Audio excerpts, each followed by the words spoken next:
Hey everybody, it's Scott Steen with winnersandwhiners.com coming to you with the Monday edition of Today in Sports Betting, doing it MLB style with my partner in crime, the one, the only, Scott Reichel.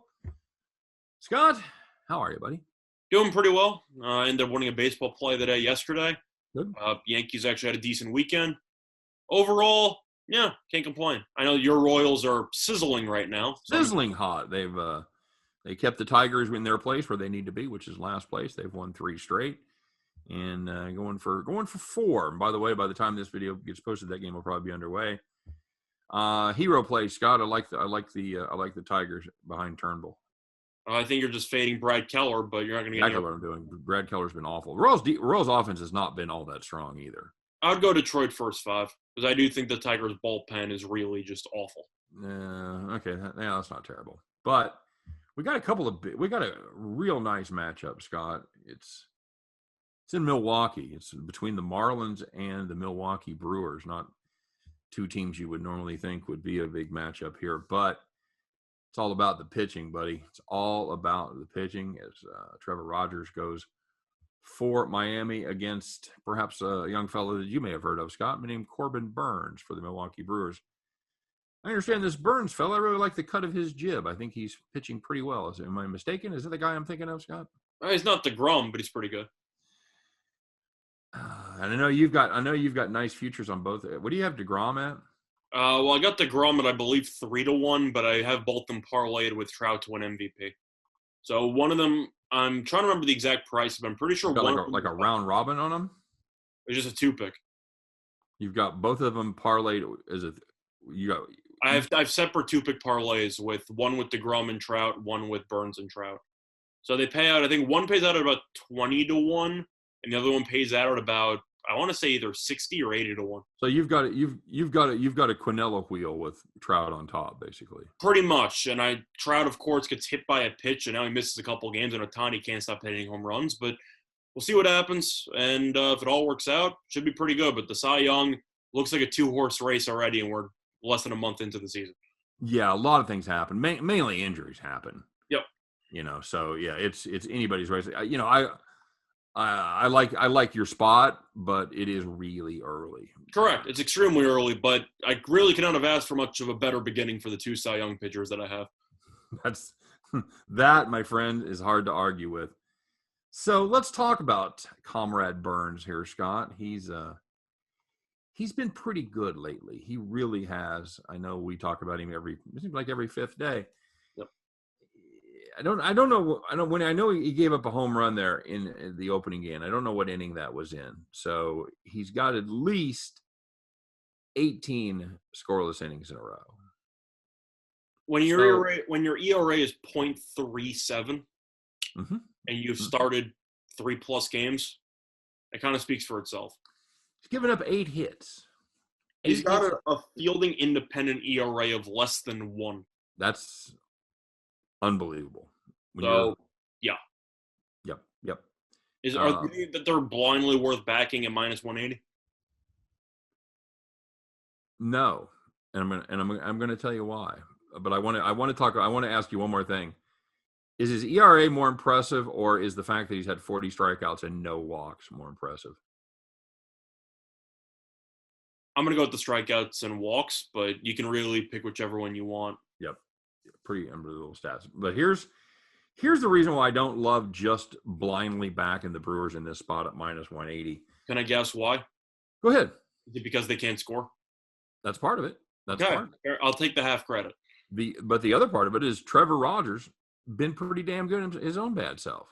Well, there's a reason why this total is at 6.5. It opened at 6.5. Usually you see them open at 7. They bet it down to 6. It isn't open at 6.5. They ain't even playing. Yeah.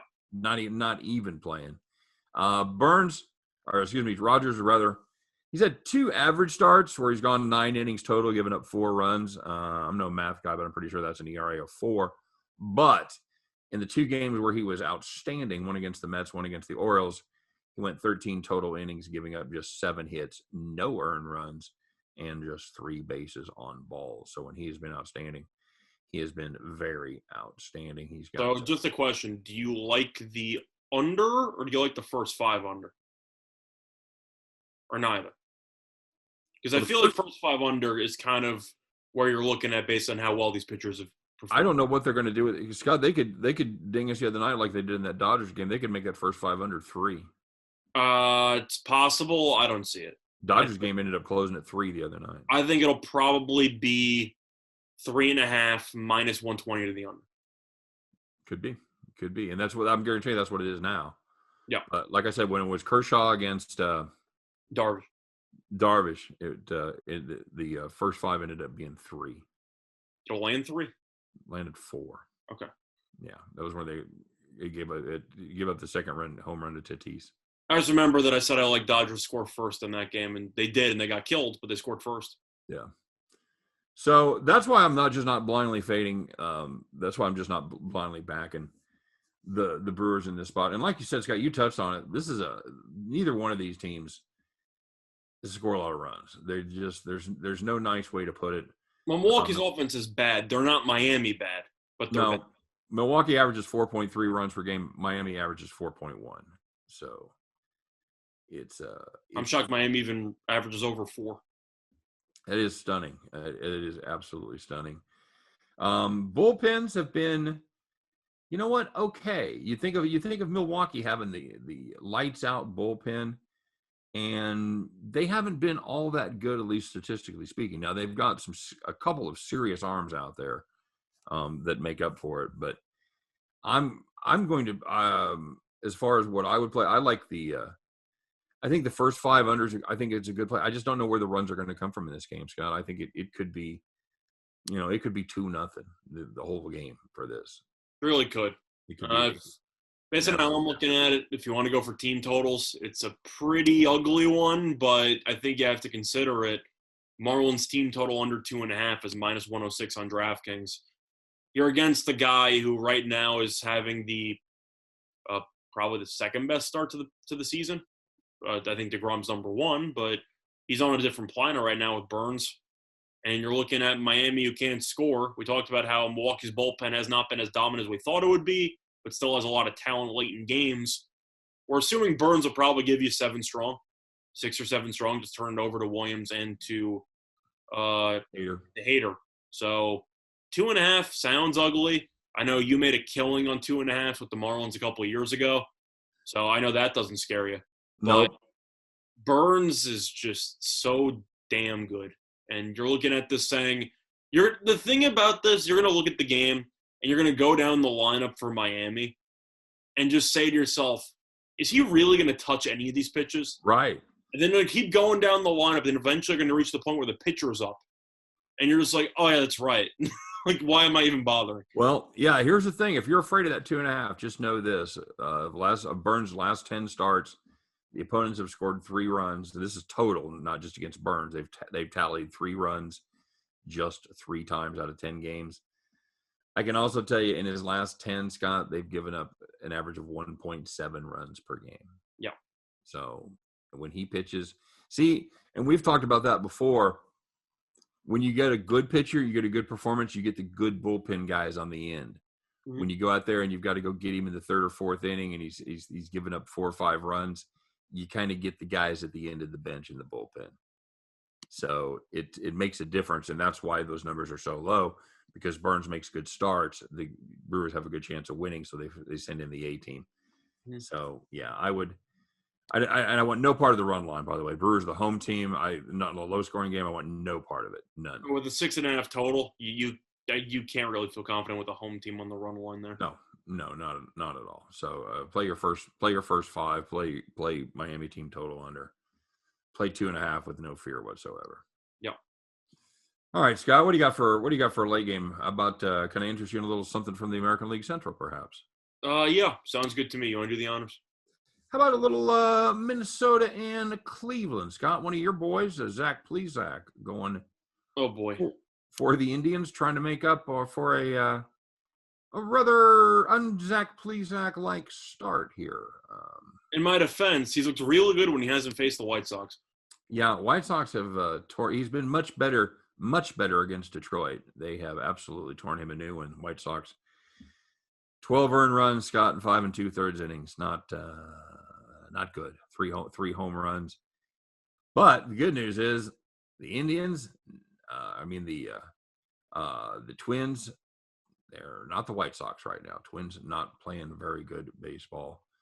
Barrios has been very good, Scott. He's probably the only bright spot on that entire team besides Mel. Yeah.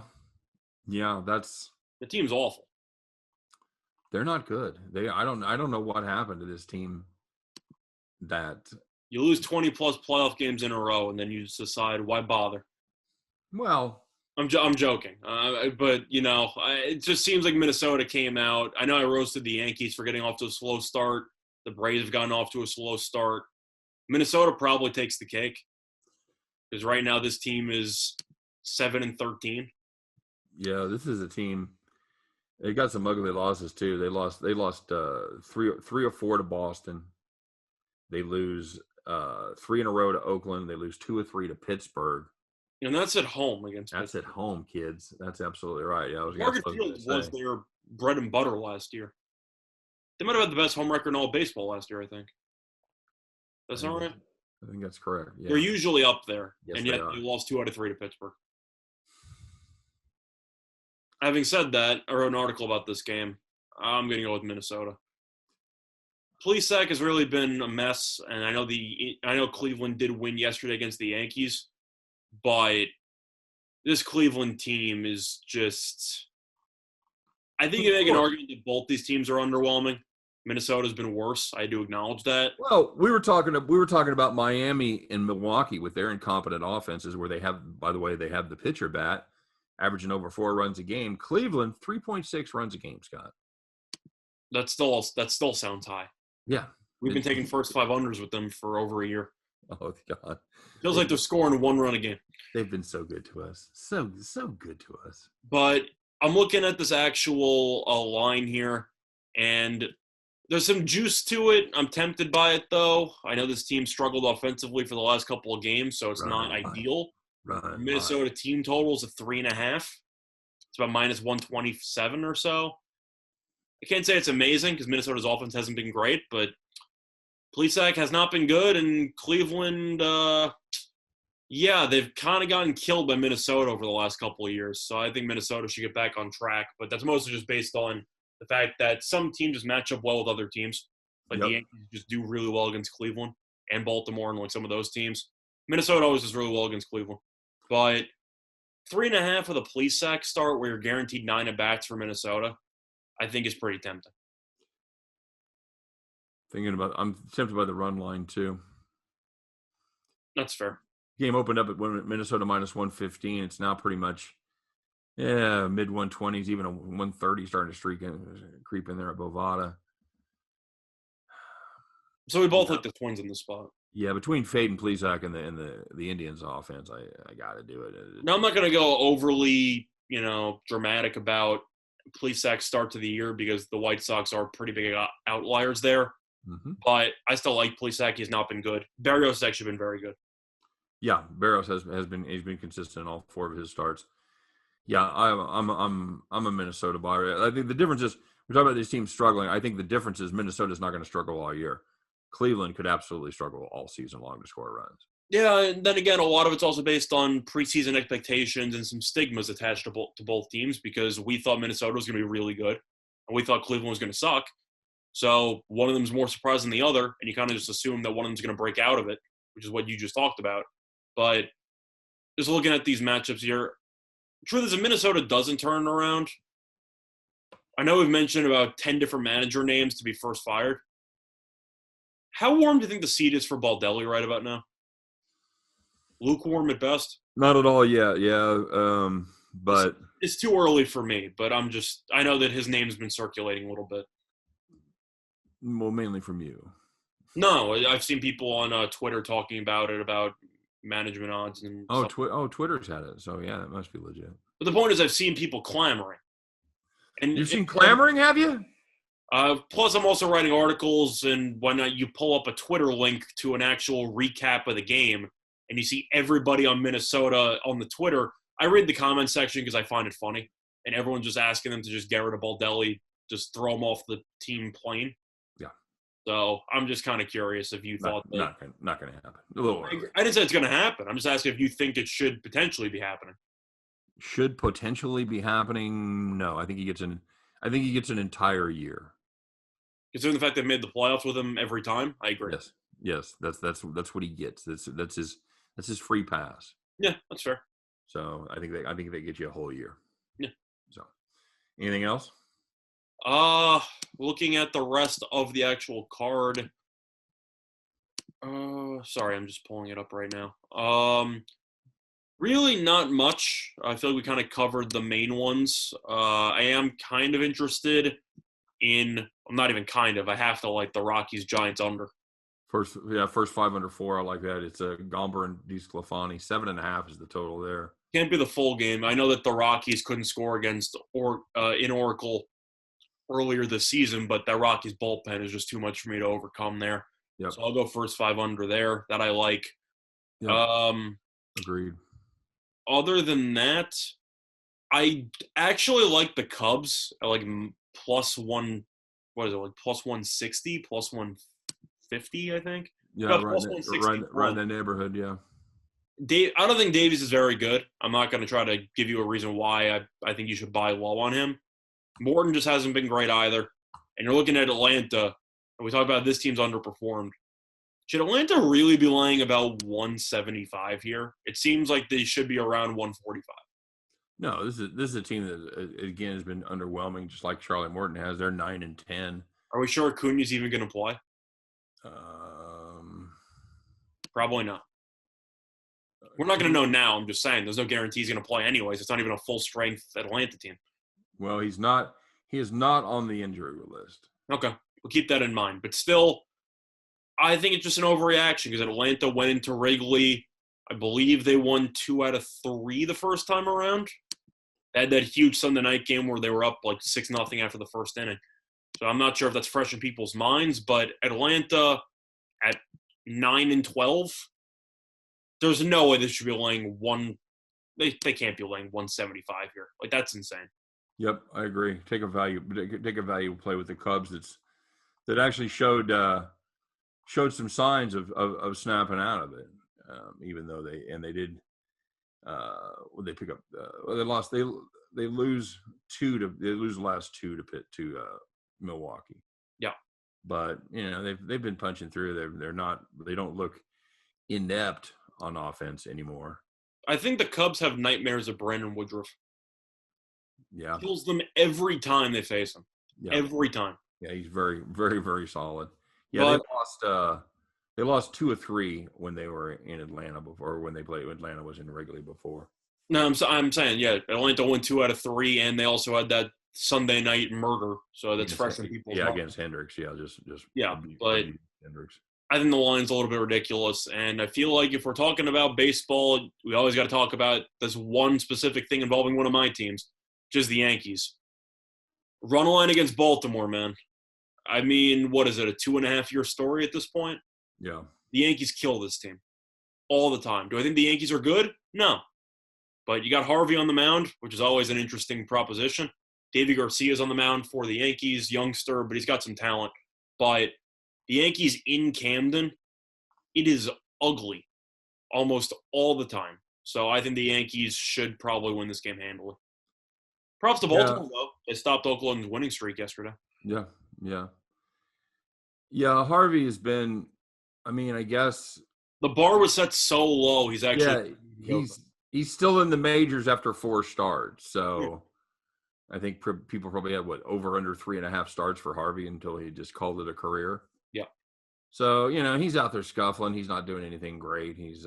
I'm assuming I forgot what the exact number is, but we've gone through this before. It's got to be at least 80% for Yankees run lines against Baltimore. They broke it they'd won 19, 20 in a row or something ridiculous. I think it was 19 in a row at one point, or it was like 18. I know they broke that earlier, but it's got to be at least 85, 90%.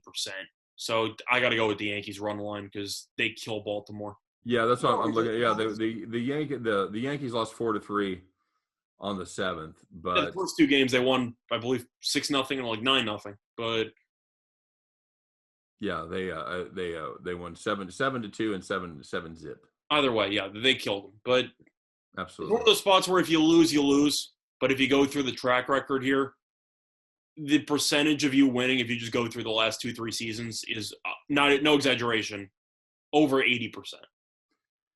Yep, Yankees going to get 9 at bats. They're going to be somewhere around what, minus 110 or so on the run line. Sounds about right. Let me just check this. Well, I know the price is about 160 something right now. It's about minus 108. Minus 108. Yeah. Okay, that's a pretty good guess. Yankees team total there is 4.5, but heavily juiced to the over. I mean, I got it like 4.5, but it's minus 136. Well, maybe you got a site with alternative total on that. You can get it over 5 or something like that and get that price a little better. Yeah. All right, bud. As always, if you're looking for more information on these games or any others, there is one stop for you to make, and that is winnersandwhiners.com. Deep dives into every game every single day. Not just sides, but totals, prop bets, all kinds of things. So whatever you're looking for, winnersandwhiners.com is your best resource to go to. Always there, always free. And for myself, for Scott Reichel, we appreciate you guys stopping by. As always, don't forget to like and subscribe. We appreciate the effort on your part.